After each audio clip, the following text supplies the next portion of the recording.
राधे राधे। जय श्री कृष्णा। श्री कुंज बिहारी हरिदास और कृष्ण भक्त कैसे हो? आशा करती हूँ आप सब अच्छे होंगे और प्रभु भक्ति में लगे होंगे। और आज एक कृष्ण भक्त की, बहुत प्यारे कृष्ण भक्त की प्यारी सी कहानी। तो कहानी शुरू करने के पहले एक लाइक ज़रूर कर देना, सब्सक्राइब कर देना और शेयर कर देना। और कहानी छोड़ के जाना मत। आखिरी में मैं आपसे ये भी बताऊंगी कि जिन लोगों का पूजा में मन नहीं लगता है, जाप करते वक्त, जाप करते करते मन इधर उधर जाता है, उन लोगों के लिए, जिन लोगों को प्रैक्टिस है वो तो कर ही लेते हैं ना। जिन लोगों से जाप के वक्त मन इधर उधर जाता है, मन नहीं लगता है और जाप में डिस्टर्ब होता है, उन लोगों के लिए तो आप ज़रूर कहानी पूरी सुनना। छोटी सी कहानी है और इस कहानी के संबंध में मुझसे जो गलती हुई थी और उस गलती से लाला प्रसन्न होकर मेरे पास आए, वो भी मैं आपसे अनुभव शेयर करूँगी। तो राधे राधे, जय श्री कृष्णा। कहानी चालू करते हैं। कहानी कृष्ण भक्त की, बहुत प्यारे भक्त की प्यारी सी कहानी है। प्रभु का एक भक्त हुए किसान।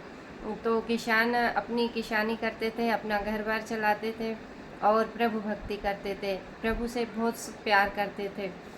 पर उनके घर प्रभु की कृपा हुई, एक संत आए तो उनने बड़ा मान सम्मान किया, भोजन के लिए बुलाया, भोजन कराया और दक्षिणा दी। और जब महाराज जी जाने लगे तो किसान ने बोला कि प्रभु जी, महाराज जी, मुझे आप ये काम गुरु मंत्र दे दो। मेरे पास गुरु मंत्र नहीं है, तो मैं उनका भजन करूँगा प्रभु का और अपना काम करूँगा। तो पंडित जी ने द्वादश मंत्र का उन्हें दीक्षा दी। तो बोले कि नहीं, ये तो बहुत बड़ा है, कोई छोटा दो। तो पंडित जी ने फिर दूसरा मंत्र दिया। तो बोले नहीं, ये भी बहुत बड़ा है, तो और कुछ छोटा दो कि मुझे जपने में आसान रहे। तो फिर पंडित जी ने उन्हें सिर्फ बोला कि तुम कृष्ण चंद्र करना, बस यही तुम्हारा मंत्र है। तो बस किसान ने बोला जय हो, प्रभु का नाम मिल गया, मंत्र मिल गया, खुश। बस कृष्ण चंद्र करने लगा।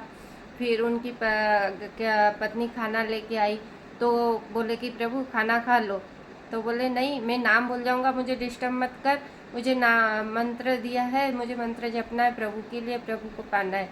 तो बोलो एक काम करो, मैं तुम खाना खा लो जब तक कि मैं तुम्हारा नाम जप करती हूँ, मैं भूलूंगी नहीं, या जब तुम्हारा खाना हो जाएगा खा के तो मैं तुम्हें दे दूंगी।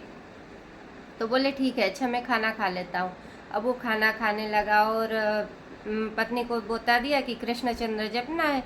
पत्नी कृष्णचंद्र जपते रही और पत्नी को तो काम होते ही है, तो यहाँ जा वहाँ जा, ये काम कर वो काम कर, काम करने लगी। उतने में कुछ ऐसा हुआ कि उसका मन किसी काम में चला गया और नाम 1 मिनट के लिए छूट गया। फिर उन्होंने बोला कि क्या बोला था, मुझे क्या बोला था, याद आया। तो बोले हाँ, घसीटे चंद्र बताया था। और वो जपने लगी घसीटे चंद्र करके। जब पति का भोजन करके हुआ, पति ने बोला कि ले जल्दी से मुझे गुरु मंत्र सुना दे, तो मैं नाम जाप करूँगा और हल खेत में चलाऊँगा। तो पत्नी ने बता दिया घसीटे चंद्र। अब वो चला, घसीटे चंद्र प्रभु कब आओगे, घसीटे चंद्र प्रभु कब आओगे, घसीटे चंद्र प्रभु कब आओगे। जब बैकुंठ में ये आवाज़ पहुँची तो प्रभु बड़े प्रसन्न हुए कि वारे मेरे घसीटे चंद्र। तो प्रभु ने सोचा कि मैं मिलने जाता हूँ। तो जब जाने लगे तो लक्ष्मी जी ने बोला कि आप कहाँ जा रहे हो। तो बोले मेरे एक प्यारे से भक्त हैं, मुझे पुकार रहे हैं, मुझे मिलने के लिए जाना है। तो बोले प्रभु वो आपका सही नाम उच्चारण नहीं कर रहा है, वो घसीटे चंद्र बोल रहा है, आपका तो ऐसा कोई नाम है ही नहीं है। तो प्रभु ने बोला कि नहीं, वो नाम का उच्चारण गलत करे या सही, उसके मन में, दिमाग में, दिल में, आत्मा में तो मैं बैठा हूँ, वो पुकार तो मुझे ही रहा है। और ये मेरा नाम घसीटे चंद्र कोई नया नहीं है, ये भी यशोदा मैया ने दिया हुआ है। तो बोले यशोदा मैया ने कब आपका नाम घसीटे चंद्र रखा था।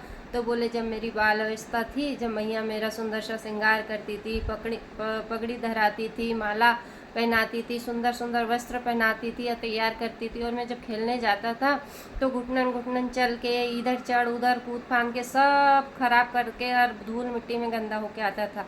जब मुझे यशोदा मैया बोलती थी आ मेरे घसीटे चंद्र, आ जाओ मेरे घसीटे चंद्र, जब मुझे यशोदा मैया घसीटे चंद्र बोलती थी तो मैं मिलने के लिए जा रहा हूँ।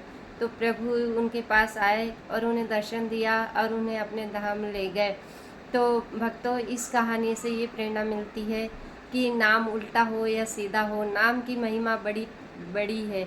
इस कलयुग में सिर्फ नाम ही आधार है। पहले के साधु संत हजार हजार साल तपस्या करते थे। आज की तो उम्र ही नहीं बची। आज की उम्र तो 60 साल में ही इंसान चला जाता है।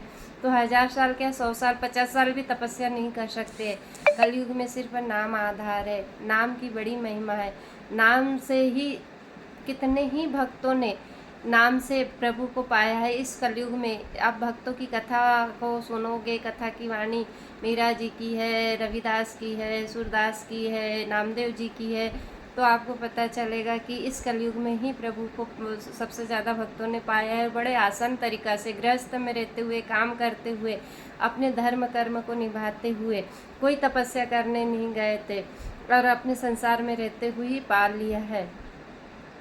तो भक्तों, नाम जाम की इतनी महिमा है और इस कहानी से यही प्रेरणा मिलती है कि नाम आप उल्टा लो सीधा लो, लेकिन प्रभु के प्रति प्रेम होना चाहिए, समर्पण होना चाहिए, उनका ध्यान होना चाहिए।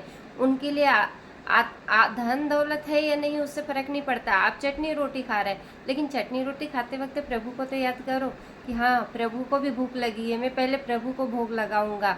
आप शॉपिंग के लिए जा रहे हो तो आपको याद में रहना चाहिए कि नहीं, मेरे प्रभु घर पे है, मुझे उनके लिए भी कुछ लेके जाना है।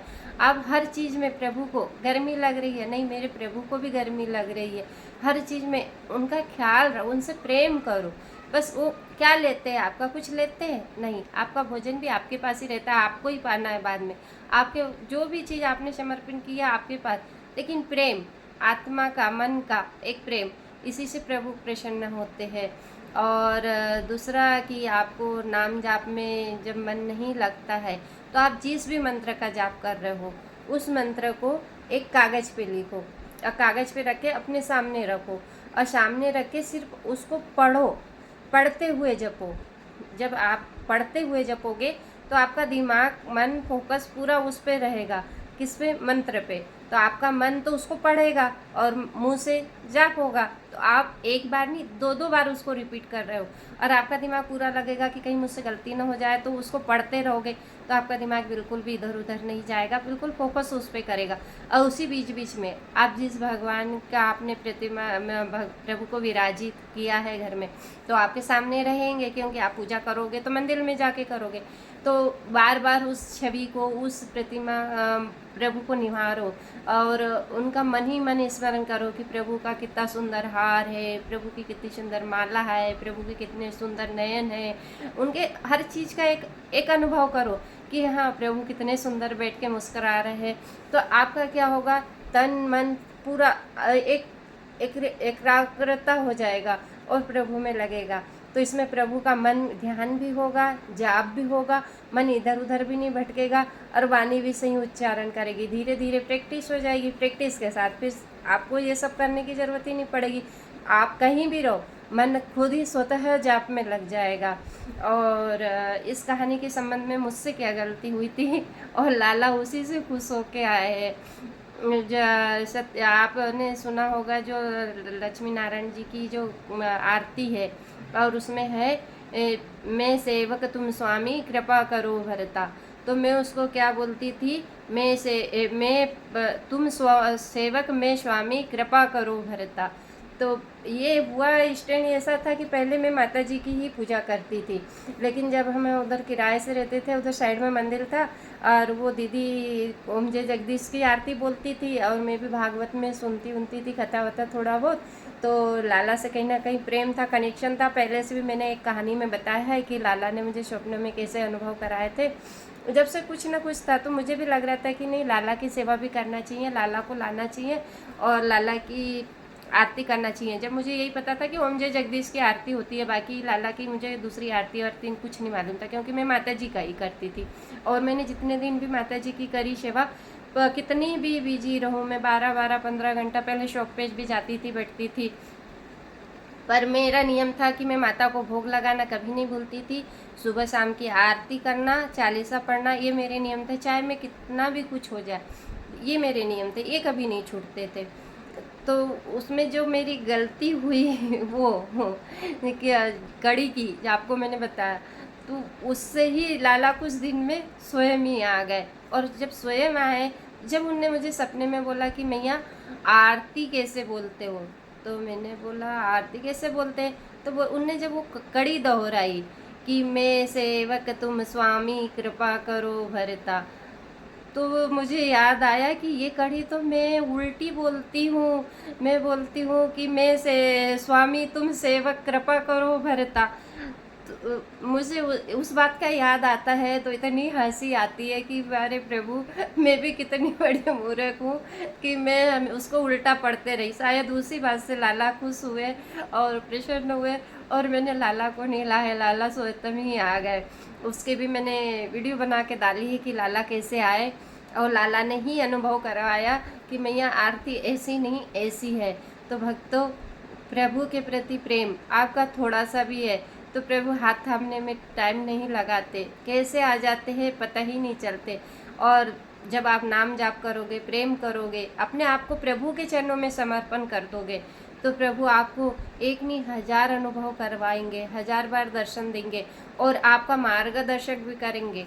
और आप जब निराश परस्त होंगे, जब आप परेशानी में होंगे, जब आपको कोई रास्ता नहीं दिखेगी, तो आपको रास्ता भी बताएंगे, अनहोनी का भी आपको दिखाएंगे कि ये होने वाला है। इसका भी एक मेरे साथ में बड़ा है कि कुछ भी अगर होना होता है घर में, या परेशानी आना होता है, या कुछ गलत होना होता है, या गलत चीज़ है, तो मुझे पहले ही अनुभव करवा दिया जाता है, बता दिया जाता है, तो मैं बताती हूँ। और एक नहीं 1000 मेरे ऐसी चीज़ है जो सत्य हुई है। तो आज के लिए इतना ही। राधे राधे। और इस कहानी से आपको प्रेरणा क्या मिली, कहानी कैसी लगी और अनुभव कैसे रहे, तो मुझे शेयर ज़रूर करना, राधे राधे ज़रूर लिखना, और लाइक करना बिल्कुल भी मत भूलना, और सब्सक्राइब ज़रूर कर लेना पहली बार चैनल पे आए हो तो। राधे राधे। जय श्री कृष्णा। श्री कुंज बिहारी हरिदास।